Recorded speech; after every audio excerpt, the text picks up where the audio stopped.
केपी शर्मा ओलीले अहिले के गरेछन् भने यहाँभन्दा जम्मा 10 घण्टा अगाडि प्रधानमन्त्री केपी शर्मा ओलीको आधिकारिक फेसबुक एकाउन्टमा फेसबुक पेजमा उहाँले नेपालको शुभकामना सहितको बुढा दशैंको शुभकामना सहितको उहाँले एउटा पोस्ट गर्नुभयो। तर त्यो पोस्टमा जुन निशान छाप छ नेपालको, त्यसमा अङ्कित झण्डा, नेपालको राष्ट्रिय नक्सा, नेपालको नक्सा उहाँले पुरानो नक्सा तपाईको लागू गर्नुभएछ।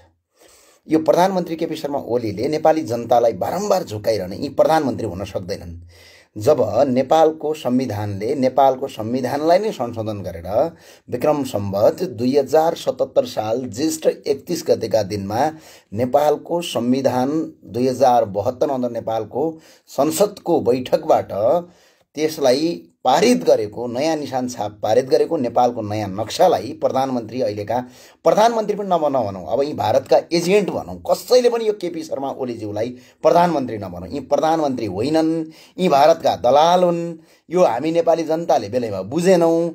यिनको खोक्रो राष्ट्रवाद बेला बेला देखिन्छ। यिनले जब नाकाबन्दी गर्छन् त्यतिखेर खोक्रो राष्ट्रवाद हो। नेपालको सीमा मेच्नेर महाकाली सन्धि गर्ने मान्छे नेपालको राष्ट्रवादी कसरी हुन सक्छ भन्ने कुरा हामी नेपाली जनताले बुझेनौँ। यी यति धेरै नाटक गर्छन् कि, यति धेरै यिनले ड्रामा गर्छन् कि जो नेपाली आम नागरिकले उनको ड्रामा, यिनको नाटक हामीले बुझ्नै सक्दैनौँ।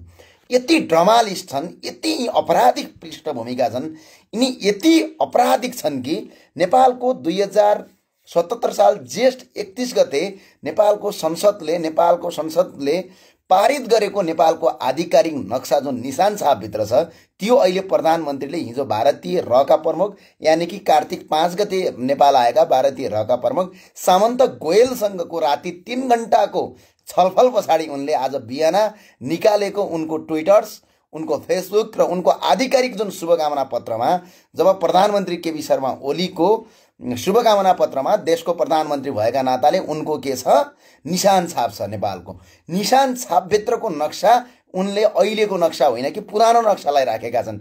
भारतीय रको प्रमुखसँग भेट्ने बित्तिकै यिनले त्यो नक्सा राखेका छन्। र अनि अर्को कुरा भनेको भारतीय रको मुख्य एजेन्ट केपी शर्मा ओली र पूर्व आतंककारी प्रचण्ड भएको चाहिँ घोषणा म तपाईलाई पूर्वसहित दिन चाहन्छु। तर केही त्यही प्रचण्डका छौडाहरू, केही त्यही केपी शर्मा ओलीका झोलेहरू तपाईको बारम्बार के भन्छन् भने हामीमाथि चाहिँ रको एजेन्ट भन्दै लाउँछन्। कारणहरू केही होइन, त्यही केपी शर्मा ओली भारत भ्रमण गएको बेला नेपालको एमएसीमा उनले दिएको रात्रि भोजमा उनले सम्बोधन एमएसी भित्रको कार्यक्रममा आएका पाहुना, त्यो पनि अरू कोही रगा एजेन्ट होइनन्, नेपालका राजदूत, त्यतिखेरका राजदूतसँग मैले खिचेको फोटोलाई लगेर प्रधानमन्त्री योगेश भट्टराईले बारम्बार ममाथि तपाईँको गलत आरोप लाउँदै देशभरि हल्ला फैलाएर फेक न्युज बनाउन लगाए, जो पछि पुष्टि भयो। तर आज प्रधानमन्त्री केपी शर्मा ओली भारतको रको प्रमुख है, सामान्य कुरा होइन, रको प्रमुख। र भने के हो? र भनेको एउटा रिसर्च एन्ड एनालाइसिस विङ्स हो, नेपालको राष्ट्रिय अनुसन्धान छ। त्यस्तै गरी भारतले के बनायो भने पाकिस्तानबाट बङ्गलादेशलाई टुक्र्याउनलाई र सिक्किमलाई भारतसँग गाप्नका लागि भारतको खुफिया एजेन्सी, जुन भारतमा पनि उसलाई आधिकारिक मान्यता दिँदैन, भारतमा पनि ऊ प्रधानमन्त्री कार्यालयबाट प्रत्यक्ष चल्छ, ऊ राष्ट्रपतिको सिग्नेचरले चल्छ, उसको अडिट हुँदैन, उसको एकाउन्ट अडिट हुँदैन।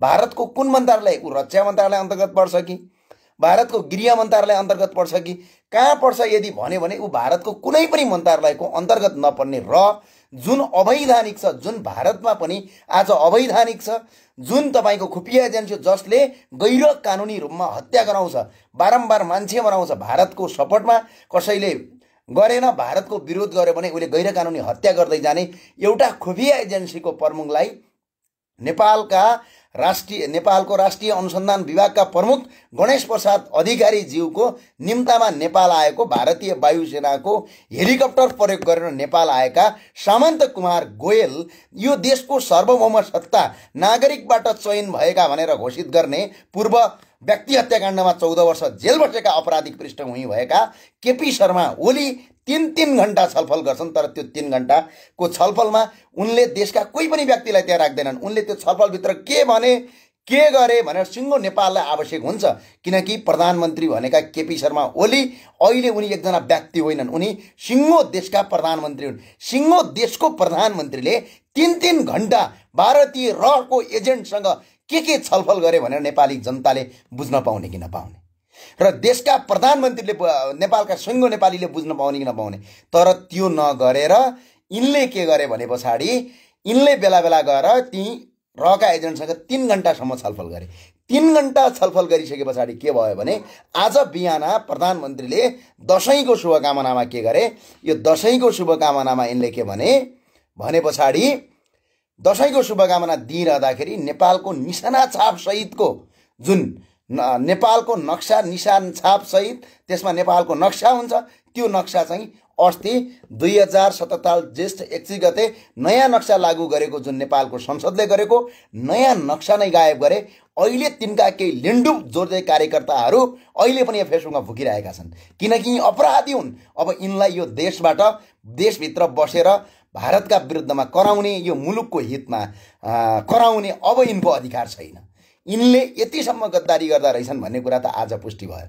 र अर्को कुरा भनेको यी केपी शर्मा ओली यी व्यक्ति हुन् कि महाकाली सन्धिमा हामी दार्चुला जाँदाखेरि महाकाली सन्धि अन्तर्गत यिनले के भनेका छन् भने काली नदीको आधिकारिक मुहान लिम्पियाधुरा, लिपुलेक, लिम्पियाधुरा, गौरीकुण्ड, पार्वतीकुण्ड, नाभिडाङ, गौरीकुण्ड, पार्वतीकुण्ड होइन, काली नदीको आधिकारिक मुहान भनेको लिपुलेकको तलको खोला नाभिडाङ हुँदै आएको काली नदी पारिपट्टिको नदीलाई नेपालको आधिकारिक काली नदी हो भनेर सम्झौता गर्ने मान्छे यही केपी शर्मा ओली हुन्।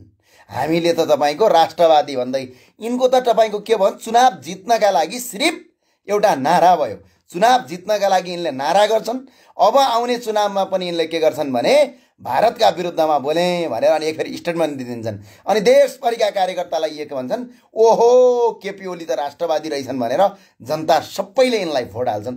त्यो भएको कारणले मेरो आग्रह के छ भने सम्माननीय प्रधानमन्त्री केपी शर्मा ओली भन्न पनि अब लाज लाग्यो। नेपालका कुनै पनि नागरिकलाई यिनलाई अब प्रधानमन्त्री नभन्नुहोस्, किनकि भारतको एजेन्ट भन्नुहोस्, भारतको दलाल भन्नुहोस्, त्यहाँभन्दा अर्को शब्द अब यिनमाथि अब सुहाउँदैन। किनभने यिनले भारतको एउटा नेपाल सरकारको एउटा कुन थाहा छ, नेपाल सरकारको सहसचिव लेभलको मान्छे हुन्छ भारतीय रहको प्रमुख, नेपाल सरकारको अहिले नेपाल प्रहरीका राष्ट्रिय अनुसन्धानका प्रमुख गणेश प्रसाद अधिकारीको ओहदा र भारतीय रहको प्रमुख सामन्त गोयलको ओहदा बराबर एउटै लेभल हो।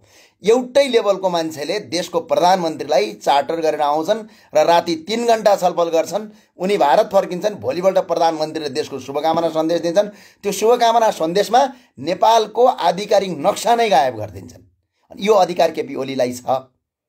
नेपालको संसदले ज्येष्ठ 31 गते पारित गरेको नयाँ नक्सा यिनैले लागू गरे भनेका होइनन् भने यी के हुन् भने सिर्फ यी भारतका दलाल हुन्, यी भारतीयबाट चल्छन् भन्ने कुरा पुष्टि हुन्छ प्रचण्डको आन्दोलनबाट। प्रचण्ड जनयुद्ध कालभरि भारतमा लुकेर बसेर प्रचण्ड र बाबुराम नेपालमा हत्या हिंसा गरे, नेपालमा ब्याङ्क लुटे, तल्लो स्तरका कार्यकर्ताहरूलाई भारतीय विस्तारवाद मुर्दाबादमा नारा लेख्न लगाए।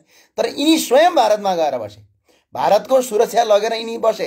भारतको दिल्लीको बाराखम्बा रोडमा बाबुराम भट्टराई बसेको घर अहिले पनि छ, धेरै टाढा छैन। भारतको केन्द्रीय सचिवालय जहाँ भारतको प्रधानमन्त्री निवास छ, जहाँ भारतको अर्थ मन्त्रालय छ, जहाँ भारतको तपाईको संसद भवन छ, जहाँ भारतको राष्ट्रपति भवन छ केन्द्रीय सचिवालय लाइनमा, त्यो केन्द्रीय सचिवालय लाइन भन्दा अलिकति मात्र अगाडि बाराखम्बा रोड जहाँ नेपालको एम्बेसी छ, नेपालको राजदूतावास छ, त्यो राजदूतावास भन्दा अलिकति अगाडिको एउटा घरमा जनयुद्ध कालभरि बाबुराम भट्टराई बसे। कसको लागि बसे? त्यहाँ सिर्फ भारतीय प्रहरीको संरक्षणमा बाबुराम भट्टराई बसे। यिनले के गरे भने देशमा हिंसा फैलाउनका लागि भारतसँग मिलेर देशमा तहस नहस गरे आज देश। अब यिनको विकल्प भनेको अब सिक्किम जस्तै भारतलाई नेपाललाई भारतसँग गाप्ने योजना बन्दैछ। यो योजना अन्तर्गत एउटा रहको प्रमुख जुन खुफिया एजेन्सी, जुन भारतको आधिकारिक मान्छे होइन, जुन भारतको परराष्ट्र मन्त्रालयबाट आएको मान्छे होइन, जुन भारतको प्रधानमन्त्री क्वार्टरबाट नआएको मान्छे तपाईको अहिले आएर के गर्छ भने 3 घण्टा यो देशको प्रधानमन्त्रीसँग गोप्य छलफल गर्छ। त्यहाँ प्रधानमन्त्रीले कुनै पनि व्यक्तिलाई, कुनै पनि विदेशीलाई भेटे भने त्यो प्रधानमन्त्री कार्यालयमा रेकर्ड हुनुपर्छ। त्यो व्यक्ति भेट्न आउनका लागि अहिलेसम्म भएको कूटनीतिक नियोगका प्रमुखलाई तपाईँ सोध्नुहोस्, हाम्रो अन्तर्राष्ट्रिय जगतका मामिला प्रमुखलाई सोध्नुहोस्, त्यसका विज्ञहरूलाई सोध्नुहोस् के हुन्छ भने नेपालको प्रधानमन्त्रीले कुनै पनि विदेशीलाई भेट्यो भने, नेपालको प्रधानमन्त्रीले कुनै पनि विदेशीलाई भेट्यो भने त्यसको रेकर्ड हुनुपर्छ। त्यो उनले 3 घण्टा के छलफल गरे सिङ्गो नेपालका नागरिकलाई उनले बताउनुपर्छ। तर आजसम्म यी बिरामी किडनी फेल भएका यी नेपाली जनताले 52 करोड रुपैयाँ जनताको राज्य कोषबाट लगेर किडनी ट्रान्सप्लान्ट गरेका बिरामी भारतीय दलाल अर्थमन्त्रीले, भारतीय दलाल प्रधानमन्त्रीले अहिलेसम्म सामन्त गोयलसँग के कुराकानी भयो बाहिर भनेका छैनन्। अझै जनता केपी ओली राष्ट्रवादी, अझै जनता प्रचण्ड राष्ट्रवादी। म तपाईँलाई डेट सहित भन्छु, 2076 साल साउन 6 गते यही भारतीय रका प्रमुख सामन्त गोयल प्रचण्ड निवासमा भेटघाट गरेका थिए र 2076 साल साउन 6 गतेका दिनमा प्रचण्ड निवासको खुमलटारमा लामो गोप्य छलफल भयो प्रचण्ड र यिनको। यो पुष्टि प्रचण्डकै सचिवालयले दिएको छ। त्यस पछाडि गएर भारतका पूर्व प्रमुख अमर भूषणले इनसाइड इन नेपाल भन्ने किताबमा प्रचण्ड भारतबाट परिचालित दलाल हो भनेर लेखेका छन्, जसमा तपाईँको जीवननाथ भन्ने रको प्रमुख ब्युरो इन्चार्जले प्रचण्डको सुरक्षाको जिम्मा, प्रचण्डको दलालीको जिम्मा, प्रचण्डको लुटको जिम्मा र प्रचण्डको यो हिसाबले प्रचण्डलाई गएर प्रचण्डलाई बोल्दाखेरि यदि बोलीको सहमत छैन भने त्यो प्रचण्डले मारेका मान्छेलाई गएर सोध, प्रचण्डलाई मारेका मान्छेलाई सोध। यी दलाल हुन्। यी दलालका विरुद्धमा अब नागरिक उठ्नु भएन र यी दलालहरूलाई अझै समर्थन गर्ने कोही दलाल कार्यकर्ता यदि भेटिएको छ भने त्यो दलाल कार्यकर्तालाई पनि यो देशबाट बहिष्कार गर्ने अधिकार अब नेपाली जनतामा हुनुपर्छ, होइन नेपाली जनतामा भने यी दलालहरूलाई। कारण किनभने नेपालको सार्वभौम सत्तामाथि, नेपालको राष्ट्रियतामाथि एउटा भारतको सहसचिव लेभलको मान्छे नेपाल आउँछ, सिधै प्रधानमन्त्रीसँग राति भेटिन्छ, सिधै राति भेटेर त्यो तपाईँको छलफल गर्छ, अनि बिहानपल्टि प्लेन चढेर भारत जान्छ। अनि भोलिपल्ट देशको प्रधानमन्त्री र त्यो प्रधानमन्त्रीले के गर्छन्, दसैँको शुभकामना सन्देशमा नेपालको निशान छापमा आधिकारिक नक्सालाई नराखेर, नेपालको अहिलेको आधिकारिक नक्सालाई नराखेर नेपालको पुरानो नक्सालाई ज्येष्ठ 31 गतेको दिनमा संविधानभित्र बसेको संविधान संसद भवनले राखेको नक्सालाई बहिष्कार गरेर नयाँ नक्सा राख्छन्। अनि त्यहीँका झोले कार्यकर्ताहरू अहिले यहाँ फेसबुकमा कराउँछन्। यिनीहरू पहिला के छ भने मेरो आग्रह के छ भने यी कार्यकर्ताहरूलाई ठेगान लाउनुपर्छ। जबसम्म यी कार्यकर्ता जो यी छन् नेपालमा करिब यी 12 लाखभन्दा बढी छन्, पे आउट छन्, यिनलाई तलब दिइन्छ, यिनीहरूलाई के गरिन्छ, ठाउँ ठाउँको ठेक्का दिइन्छ। देख्नु भएको छ, धारोको ठेक्का यिनीहरूलाई दिइन्छ, सडकको ठेक्का यिनीहरूलाई दिइन्छ, बाटोको ठेक्का यिनीहरूलाई दिइन्छ, हरेक ठाउँ बिल्डिङ बनाउन पनि यिनीहरूलाई ठेक्का दिइन्छ। यी ठेकेदारहरू जो छन्, यी ठेक्का दिएका यी दलालहरूलाई जबसम्म यो देशका जनताले पहिचान गरेर घोग्रे ढ्याक लगाउँदैनन् तबसम्म केपी शर्मा ओली सुध्रिनेवाला छैनन्, तबसम्म प्रचण्ड सुध्रिँदैनन्। त्यो भएको हुँदाखेरि मेरो आग्रह छ, पहिला कार्यकर्ता यी दलाल कार्यकर्ताहरूलाई ठेक्का लाउन र यी कार्यकर्ताहरूलाई पहिला मजासँग नेपाली जनताले कठाला समाउन म अनुरोध गर्छु। र किनभने कि त सुध्रिय, कि त सही बाटोमा आऊ, कि त यी दलालको पछाडि भोग्न छोड्देऊ। मेरो आग्रह छ, यी कार्यकर्ताहरूले देश बिगारेका छन्। आजसम्म हजारौं लाखौं नेपालीहरू विदेश जान किन बाध्य भए? नेपालका 44वटा संस्थान कसले बेच्यो? नेपालका भएभरिका तपाईँको कल कारखाना उद्योग धन्दाहरू मार्क्स के जर्मनको बात, कहाँको बात, दुनियाँ बात, नेपाल बात थाहा छैन यिनीहरूलाई।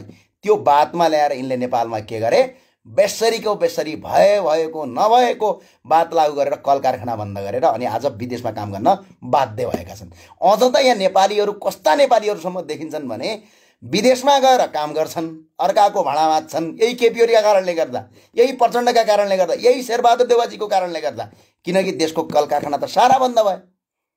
अझ त्यही विदेशबाट फेरि केपी शर्मा ओलीलाई के भन्छन्, I am with KP Oli भनेर लेख्छन्। यो कस्तो मेन्टालिटी भने पछाडि बिल्कुलै झोले मेन्टालिटी। यो झोले मेन्टालिटी जबसम्म यो देशमा तपाईँको अन्त्य हुँदैन र अर्को कुरो मैले माखो मार्दैन भन्ने कुरा हो। आउने चुनावमा हेर, आउने चुनावमा केपी शर्मा ओलीलाई पाखा लगाउँछन् नेपाली जनताले, झोलेको अन्त्य गर्छन् नेपाली जनताले, अनि त्यसपछि यो झोलेका दिनगन्ती सुरु हुन्छन् यो देशमा। त्यही भएर मेरो आग्रह छ, अब यी दलालहरूलाई अब पनि तपाईँहरूले मान्न थाल्नुभयो, अब पनि सही गर्नु भने कठाला समातेर यो दलालहरूलाई यो देशबाट निकाल्ने किसिमको आन्दोलन अब गर्न जरुरी छ। त्यसका लागि हामी तयारी अवस्थामा छौँ। तपाईँ ढुक्क हुनुहोस्, दलालको अन्त्य देशमा गरेरै छाड्छौँ हामी। यसमा दुई मत छैन। अति भयो। यो देश केपी शर्मा ओलीले आर्ज्या होइन, यो देश प्रचण्डले आर्ज्या होइन, यो देश शेरबहादुर देउवाले आर्ज्या होइन। एउटा पनि युनियनको भूमिका छैन। बारम्बार तपाईँको आएर देशको राष्ट्रियतामाथि, देशको भ्रष्टाचार, कति भ्रष्टाचार छ थाहा छ? 52 करोड 52 कति अस्ति के लेखेछन् थाहा छ? 52 करोड 6,93,550 रुपियाँ औषधि उपचारको नाममा र विभिन्न शीर्षकको नाममा प्रधान केपी शर्मा ओलीले लगाएका छन्। 59 करोड 46,71,102 रुपियाँ प्रचण्डले विभिन्न नाममा खर्च गरेका छन्। अझ अहिले भन्छन् कोभिड-19 को बेला हामी उपचार गर्दैनौँ भने यो पैसा कहाँबाट आयो? जनताबाट दिएको पैसा हो। त्यसपछि आज बिहान सम्बोधनमा भन्दै थिए भारतीय एजेन्ट केपी शर्मा ओली। अब देशको प्रधानमन्त्री पनि भन्न नेपाली जनतालाई लाज लागिसक्यो। भारतीय एजेन्ट भन्नुपर्छ। अब कुनै पनि विपदमा नागरिकको रक्षा गर्ने सरकारको परम कर्तव्य र दायित्व हो भन्नुभएको थियो बिहान। र केपी शर्मा ओली एवं भारतीय एजेन्टले बिहान यो कुरो भनिरहँदाखेरि उहाँलाई म तपाईँको एउटा डाटा देखाउँछु। नेपाल सरकारको जनस्वास्थ्य तथा जनसङ्ख्या मन्त्रालयले 2077 साल कार्तिक 2 गतेका दिनमा के गर्यो? कार्तिक 2 गतेका दिनमा एउटा विज्ञप्ति निकाल्यो। त्यो विज्ञप्तिमा के थियो भने जनताको उपचार, कोभिडको बेला जनताले, कोरोनाका पीडित नागरिकले आफै उपचार गर्नु भनेर विज्ञप्ति निकालेको छ। 2077 साल कार्तिक महिनाको 2 गते स्वास्थ्य तथा जनसङ्ख्या मन्त्रालयले आज दिउँसो 4:30 को प्रधानमन्त्री भन्नुभन्दा नि भारतीय एजेन्ट भनौँ, भारतीय एजेन्ट केपी शर्मा ओलीज्यूले बिहान भन्नुभयो कुनै पनि विपत्तिमा नागरिकको रक्षा गर्न सरकार परम कर्तव्य र दायित्व हो भने कहाँ छ त्यो कर्तव्य? त्यो दायित्व कहाँ छ? स्वास्थ्य तथा जनसङ्ख्या मन्त्रालयको निर्णय गर्ने अनि अहिले आएर फेसबुकमा हाम्रो दायित्व भनेर भन्ने यो प्रधानमन्त्री अर्थात् भारतीय एजेन्टको काम छैन। अनि अर्को कुरा यिनले के गरे? यसरी यिनले गरे 3 महिनामा नेपाल सरकारले 1,91 अर्ब रुपियाँ खर्च गरेको छ। भर्चुअल खर्च 1,91 अर्ब रुपियाँ तपाईँको साधारण खर्च गरेको छ। यानि कि यति धेरै खर्च गर्दाखेरि पनि नागरिकलाई के छ? कुनै पनि सुविधा छैन। स्वास्थ्य उपचारमा सुविधा छैन। अनि अर्को यिनले के भने? निशुल्क तपाईँको उपचार जारी छ र विदेशबाट नागरिकहरू उद्धार गर्छौँ भन्दाखेरि यिनले भाडा कति लगाएको थियो थाहा छ तपाईँहरूलाई? यहाँ हेर्नुहोस्, मलेसियाबाट तपाईँको 22,000 भाडा हुँदाखेरि यो केपी शर्मा ओलीजीले 1,41,000 रुपियाँ भाडा वसुलेका थिए महाकाली सन्धिको नाइके भारतीय एजेन्टले। अनि यिनले फ्रीमा उद्धार गरेका थिए। युएईबाट 25,000 रुपियाँमा उद्धार हुने मान्छेलाई यिनले 80,000 रुपियाँ भाडा लगेका थिए। अब यति हुँदाखेरि पनि नेपाली जनता र नागरिकले अब बुझ्नु भएन, अझै यिनीहरूको झोले बन्नुभयो। र यो सामाजिक सञ्जालमा विभिन्न किसिमका कमेन्ट गर्नेहरू, विभिन्न किसिमको यो वडामा के छ थाहा छ तपाईँलाई? यिनीहरूलाई पैसा आउँछ क्या, नेताहरूलाई भने बापत पैसा आउँछ। जस्तै पैसा आउने माध्यम छ। अहिले त नेकपाका केन्द्रीय सदस्यहरूलाई पैसै दिने भइसक्यो, अस्ति त घोषणा गरिसक्यौँ।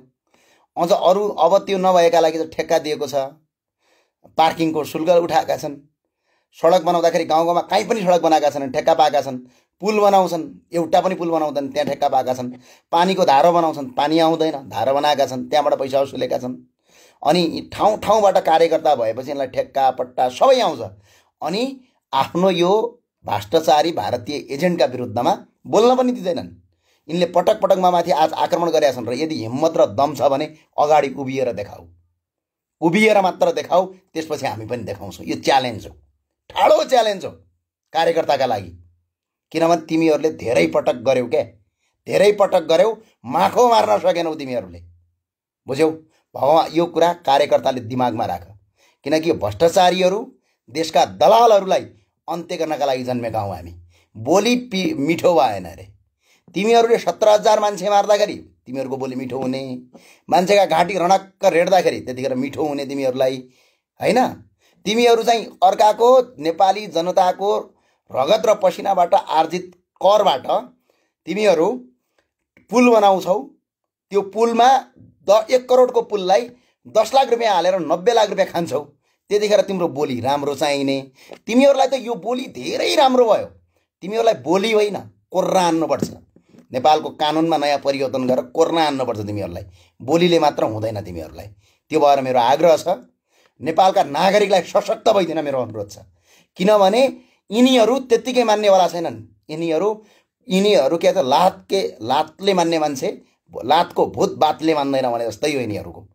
त्यो भएको कारणले गर्दाखेरि यिनीहरू सुध्रिरहलान्। यिनीहरू सुध्रिन्छन् भने सुध्रिन्छन्, सुध्रिँदैनन् भने पछाडि नेपाली जनताले सही ठाउँमा सुधार्छन् यिनीहरूलाई। किनभने यिनीहरू त फाइदा छ नि त यिनीहरूलाई। यही सरकार भयो भने, यही लुटेरा सरकार भयो भने के केपी शर्मा ओलीले पैसा खाने हुन्? साराका सारा यिनै झोलेले खान्छन् पैसा। देशका हेर्नुहोस् त 44 करोड 40 करोडको बजेट हुन्छ स्थानीय तहमा, नगरपालिकामा। अस्ति कोभिडको बेला यिनीहरूलाई दसैँ आएको थियो, झोलेहरूलाई पुराका पुरा दसैँ आएको थियो। देख्नु भएन कसरी दसैँ आएको थियो थाहा छ यिनीहरूलाई? कोरोनाको उपचारका लागि भनेर सरकारले यिनलाई पैसा दिएको थियो। कोरोनाको यिनलाई पैसा दिएको थियो। पैसा दिइसके पछाडि के गरे यिनीहरूले? 100 रुपैयाँ पर्ने एउटा तपाईँको डस्नाको खोललाई यिनले 2200 रुपियाँमा खरिद गरे। त्यहाँबाट पैसा लट्काए यिनीहरूले। क्वारेन्टाइनमा जम्मा खर्च तपाईँको 20,000 हुन्छ भने 2 लाख रुपियाँ निकाले यिनीहरूले। त्यहीँबाट पैसा खाए यिनीहरूले। अनि अर्को यो सरकारले के गरेको थियो? कोरोनामा उपचारमा खटिएका प्रहरीको तलब एक दिनको 100 रुपियाँ, एक दिनको 150 रुपियाँ कोरोनाको फ्रन्ट लाइनमा रहेका प्रहरीलाई। अनि यी झोले कार्यकर्तालाई चाहिँ 2500 रुपियाँ एक दिनको दिन्थ्यो। यी अरूकै समन्वय गरे बापत भनेर स्वास्थ्य मन्त्रालयबाट यिनीहरूले पास मिलाएका थिए। अनि यसरी लुटेका छन् यिनीहरूले। अनि अहिले यिनको विरोध गरेपछि, यो भारतीय एजेन्टको विरोध गरेपछि, केपी ओलीको विरोध गरेपछि यिनको त लुटतन्त्र बन्द हुन्छ। भोलि केपी ओलीले चुनाव हारोस् त, भोलि तपाईँको उसले चुनाव हारोस् त, प्रचण्डले चुनाव हारोस् त, यिनीहरूको दिनगन्ती सुरु हुन्छ। यिनीहरूलाई काम गर्न पनि आउँदैन। विदेशमा गएका मान्छेहरूले त बिचारा काम गरेर खान्छन्। अनि तिनीहरूको जस्तो काम पनि गर्न आउँदैन यिनीहरूलाई। यिनीहरूले तपाईँको आएर कुनै सरकारी जागिर पनि छैनन् यिनीहरू। अनि यिनीहरू के हुन्छ? यही यसै गरी खाएको यिनीहरूले चुनाव हार्ने बित्तिकै त यिनको के हुन्छ? दिनदशा सुरु हुन्छ। यिनीहरूलाई भोकमरी लाग्छ।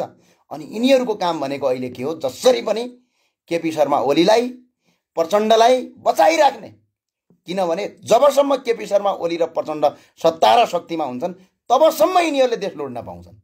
अनि त्यही भएर प्रचण्डका विरुद्धमा कसैले बोल्यो भनेपछि मलाई यिनले 5 पटक आक्रमण गरे, तर यिनले माखो मार्न सकेनन्। दम र हिम्मत छ भने अगाडि आएर उभिएर देखाए हुन्छ। यो मेरो ठाडो च्यालेन्ज हो। किनकि यो तिमीहरूका बाउले आर्जिया देश होइन। तिम्रो बाउ प्रचण्डले पनि आर्जिया होइनन्, तिम्रो बाउ केपी शर्मा ओलीले पनि आर्जिया देश होइन। यो देश हाम्रा पुर्खाहरूले आर्जेको, जसले यो देशको धर्म मान्थे, जसले संस्कृति मान्थे, जसले यो देशलाई विकास गर्नुपर्छ भन्थे, भारतीय रहको एजेन्टलाई 3-3 घण्टा प्रधानमन्त्री कार्यालयमा ल्याएर गोप्य वार्ता गर्दैनथे।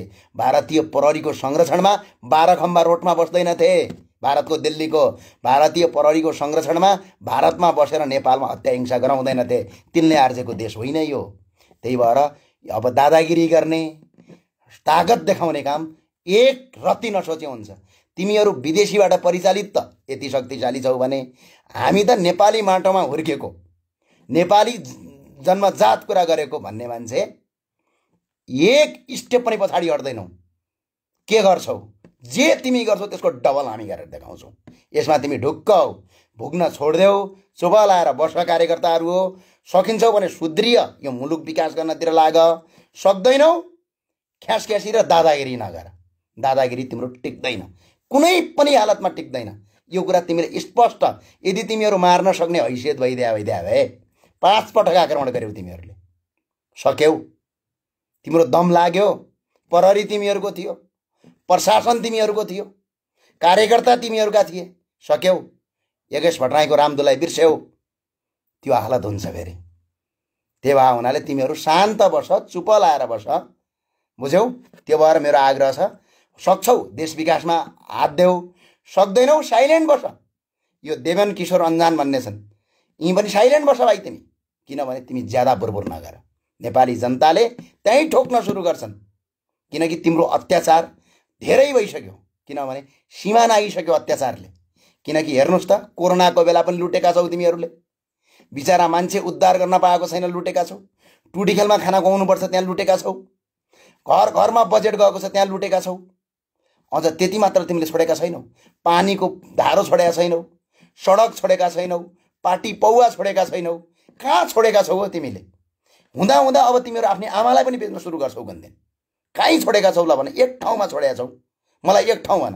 कोभिडको बेला तिम्रा नाइके पानी ट्याङ्की मुनि पैसा लुकाउने ईश्वर पोखरेल र बालुवाटार जग्गा काण्डका प्रमुख नाइके विष्णु पौडेल लगायतका छोराहरूले कोभिडमा तपाईँको महँगोमा सामग्री किनेर देशलाई लुटे। त्यहाँबाट कोभिडमा स्थानीय सरकारले खर्च गर्नुपर्छ भनेर नेपालका ठाउँ ठाउँमा पठायो। आउँदैछौँ भाइ, स्थानीय सरकारले कहाँ खर्च गर्छ दसैँ पछाडि तिम्रा गल्ली र तिम्रो गाउँको टोल टोलमा आउँदैछौँ। तिम्रो जति हिम्मत छ नि त्यहाँ देखाऊ, जति तागत छ नि त्यहाँ देखाऊ, हामी आउँछौँ तिमीहरूको अगाडि। तिमी प्रष्ट हौ, केही पनि फरक पर्दैन। कोभिडको बेला तिमीहरूले 1 लाख रुपैयाँ तपाईँको क्वारेन्टाइनमा खर्च गर्यो भने तिमीले 10 लाखको बिल देखायौ, किनकि तिम्रो प्रशासन सबै मिलेका थियो। प्रत्येकले गरेका छौ, प्रत्येक स्थानीय तहमा छ। नेपालको कुनै पनि स्थानीय तह बाहेक सबै स्थानीय तहमा तिमीहरूले यो हिसाबले गरेका छौ। बिचारा जनता खान नपाएर तपाईँको अन्नपार्कमा खानु पर्दाखेरि तिम्रो नाइके काठमाडौँको मेयर विद्यासुन्दर साक्य होटल सोल्टीमा उपचार गराउँछ। देशका जनता स्वास्थ्य कोभिडको बेला उपचार नपाएर तडपिरहेको, आइसियु नपाएर मान्छे मरिरहेको अवस्थामा तिम्रो रहेको एजेन्ट केपी शर्मा ओलीजी 52 करोड 6,93,550 राज्य कोषबाट पैसा लिन्छ। तिम्रो प्रचण्ड भारतीय एजेन्ट 59 करोड 46,71,102 रुपियाँ लिन्छ। अनि जनता सहेर बस्छन्। दादा हो, कहाँका दादा हो तिमीहरू? केही पनि माखो मार्न सक्दैनौ। तिम्रा जो इन्चार्ज छन् नि, युथ फोर्स हो तिम्रो इन्चार्ज, दीपशिखा, रामप्रसाद सापकोटा, भक्तपुरमा दलाली गर्थे। यिनीसँग 2 वर्ष 1 वर्षसँगै बसेका छौँ भाइ। एनमहर त्यही होइन, ल एनमहरलाई अगाडि आएर देखाऊ भन न तिम्रो दादा को हुन्, अगाडि उभिएर देखाऊ भन। यो ठाडो च्यालेन्ज हो, किनभने पहिला तिमीहरू सुध्रिय, मजाले सुध्रिय, सही ठाउँमा तिमीहरू सुध्रियो भने तिमीहरूसँगै बसेर देश बनाउने हो। सुध्रिँदैनौ, दादागिरी देखाउँछौ भने हामीलाई पनि आउँछ त्यो गर्न। तिमीहरू के गर्छौ, जे गर्छौ त्यसको डबल हामी गर्छौँ। यसमा तिमी ढुक्क हो। नेपालका जनता अब चुप लाएर बस्दैनन्। एक पटक मात्र तिमीलाई यदि हिम्मत र दम छ भने नेपालको कुनै पनि एरियामा आइएम विथ केपी ओली भनेर भोलि बिहान र्याली निकालेर देखाऊ। र्याली निकालेर देखाऊ, केपी शर्मा ओलीजीको फोटो लगाएर बाग बजारमा घुमेर देखाऊ, काठमाडौँको कुनै एउटा सडकमा घुमेर देखाऊ। जनताले त्यहीँबाट आएर त्यहीँ टोक्न सुरु गर्छन्। यो हालत गरिसक्यौ देशलाई। अझ ठुलो कुरा गर्ने, अझ दादागिरी गर्ने। के तिमीहरूलाई लुट्न बन्द गर भन्दाखेरि दादागिरी गर्ने? यो दादागिरी बन्द गर। अति गरिसक्यौ तिमीहरूले, यति धेरै अति गर्यौ कि कहीँ पनि छोडेन। हुँदा हुँदा पारित गरेको नक्सा पनि तिमीहरूले के गर्यौ? नेपालका जनताहरूलाई मेरो आग्रह छ, कहिलेसम्म विदेशी भूमिमा काम गर्छौ? कहिलेसम्म? यो देशमा पानी छैन, यो देशमा हावा छैन, यो देशमा माटो छैन, किन विदेशमा काम गर्न बाध्य छ त आज नेपाली? अनि तपाईँहरूलाई थाहा छ पीडा? विदेशमा बसेर अर्काको देशमा काम गर्दाखेरि दसैँ मानेर घर दसैँ मान्न नपाउँदाखेरि कति मुटु यो गराउने सबै यिनै नेताहरू हुन्। भएका सङ्घ संस्था बिक्री गरे, विदेशी सामानको आयात गरे, नेपाली सामानलाई बन्द गराए, अनि ठाउँ ठाउँमा यहीँ अहिले भुग्ने कार्यकर्ता जस्ता कार्यकर्ताहरू पाले, अनि कल कारखाना बन्द गर्यो, उद्योग बन्द गर्यो, विदेशी भारतीयहरूलाई ल्याएर नेपालमा व्यापार गर्न दियो, अनि भारत गयो। अनि नेपालका भएका कल कारखाना सबै बन्द भएछन्। युवाहरू कहाँ जान्छन्? विदेश जानु परेन? जताततै भ्रष्टाचार गरेपछि यदि बाटो राम्रो बन्दिया भइदिया भए जुम्लाको छेउ काठमाडौँ आउँथ्यो नि, अनि जुम्लामा केही रोजगारी सिर्जना हुन्थ्यो। यदि बाटो राम्रो भइदिया भए मनोकामनाको सुन्तला फल्थ्यो नि। यदि मजाले तपाईँको कहीँ कतै भ्रष्टाचार नगरेर कृषि मन्त्रालयले भ्रष्टाचार नगरिदिएको भइदिया भए मजाले कृषिका ठुल्ठुला सामग्री छन् नि, छैनन्? युरोप अमेरिकातिर ठुल्ठुला सामग्री कृषिका छन् या छैनन्? छन् नि। ती सामग्री प्रयोग गरेर कृषिमा कति उद्धार गर्न सकिन्थ्यो? हजारौँ लाखौँ युवाहरूलाई कृषिमा नै तपाईँको रोजगार सिर्जना गर्न सकिन्छ। सकिँदैन त्यो? त्यो पनि गर्न सकेनन्। साराका सारा रकम जति आउँछ भ्रष्टाचार गर्छन् यिनीहरू, एक रकम पनि छोड्दैनन्।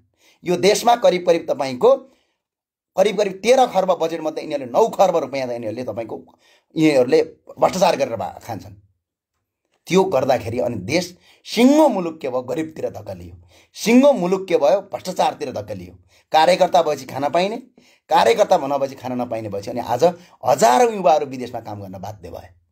रोटीका लागि त काम गर्न पर्यो नि। अनि ती युवाहरू आज केही पनि गर्न सक्दैनन्, कारण किनकि उनीहरू विदेशमा छन्। अनि यहाँ को छन्? सिर्फ तपाईँको कुन किसिमका कार्यकर्ता छन्? त्यही झोले जम्टे। र अर्को भुग्ने कुकुरले टोक्न सक्दैन भन्छ, तिम्रो केपी ओलीलाई गएर सोध, योगेश भट्टराईलाई सोध न भने भाइ टोक्छ कि टोक्दैन भनेर। अरू कसैलाई होइन, योगेश भट्टराईलाई सोध। नेपालगञ्जमा योगेश भट्टराईलाई के भएको थियो त्यो सोध, प्रष्टै सोध गएर। र अर्को कुरो, तिमीहरूको दिनगन्ती अब सुरु गरौँ। नेपालका नागरिकलाई मेरो 10 औँला जोडेर छ, यिनीहरूलाई विदा गर्नुहोस्। यी जबसम्म यो देशमा हुन्छन् एउटा पनि विकास गर्न दिँदैनन्। मलाई नल्याउनुहोस्, अर्को मान्छे नल्याउनुहोस्, तर यिनीहरूलाई विदा गर्नुहोस्। यिनीहरूलाई, नेपालका नागरिकलाई म 10 औँला जोडेर भन्छु, यिनीहरूलाई जबसम्म तिमीहरू विदा गर्न सक्दैनौ, जबसम्म यिनीहरूलाई चुनावमा तपाईँको कुकुर हराए जसरी हराउँदैनौ, जबसम्म यिनीहरूको यो देशबाट बहिष्कार गर्दैनौ, तबसम्म हजारौँ मान्छे विदेश जान्छौ, लाखौँ मान्छे विदेश गएर काम गर्छौ, ठाउँ ठाउँमा भ्रष्टाचार हुन्छ, अनि हरेक दिनको मान्छेहरू के हुन्छ, मुलुक पुरै धराशयी हुन्छ। त्यो भएको कारणले गर्दाखेरि पत्ता लगाउनुहोस्। अहिले यी कमेन्ट गर्नेको पनि भित्रबाट हेर्नुहोस्, यिनीहरूलाई, यिनीहरूको कमेन्ट पनि हेर्नुहोस्। यदि सच्चा नेपालीहरू हुनुहुन्छ यिनीहरूलाई समाउनुहोस् कहाँ छन्। मेरो आग्रह छ, यी कार्यकर्ताले गर्दा यो देश आज यस्तो भएको। यी साराका सारा केपी ओलीका पछाडि छन्, साराका सारा प्रचण्डका पछाडि भएर दही चिउरा र मासु र भात र रक्सीमा बिक्री हुने कार्यकर्ताले यो मुलुक आज यस्तो बनाएका हुन्। र यी जबसम्म यो देशमा कि त यिनको दिमाग परिवर्तन हुनुपर्छ, कि त यिनीहरूलाई तपाईँको देशबाट बहिष्कार गर्न सक्नुपर्छ। जसरी चाइनामा माओ सेतुङले गरे नि, छानी छानी कट्टा हानेको थियो नि, कि त्यो गर्न सक्नु पर्यो, कि त यिनीहरूको व्यवस्था सुधार गर्न सक्नु पर्यो। यहाँभन्दा अर्को विकल्प म देख्दिनँ। यदि मुलुक विकास गर्ने हो भने, होइन केही गर्ने होइन भने सबै चुप लाएर बसौँ। एकपटक उड्नुहोस्, मेरा साथीहरू उड्नुहोस्, यी कमेन्ट गर्नेलाई खोज्नुहोस् भित्रबाट, यी कहाँ छन्, यिनीहरूलाई सोध्नुहोस् एकपटक। हेर्नुहोस् त कमेन्टमा, यी कसैको ठेकेदार हुन्छ, काहीँको कसैको केही हुन्छ। यस्तो अवस्था बनाइसके कि मुलुकमा पुरै धराशयीतिर लगिसके मुलुकलाई। र कोही नयाँ काम र राम्रो काम गर्ने मान्छेलाई यिनले काम गर्नै दिँदैनन्, किनकि यहाँ स्टप गर्छन् पहिला यिनीहरूले। यो पत्ता लगाएर गर्नुहोस्। र मेरो आग्रह के छ भने, सबै नागरिकहरू एकजुट हुनुहोस् र यिनीहरूको अन्त्य गर्नुहोस्, बल्ल मात्र देश विकास हुन्छ। हस्, धन्यवाद।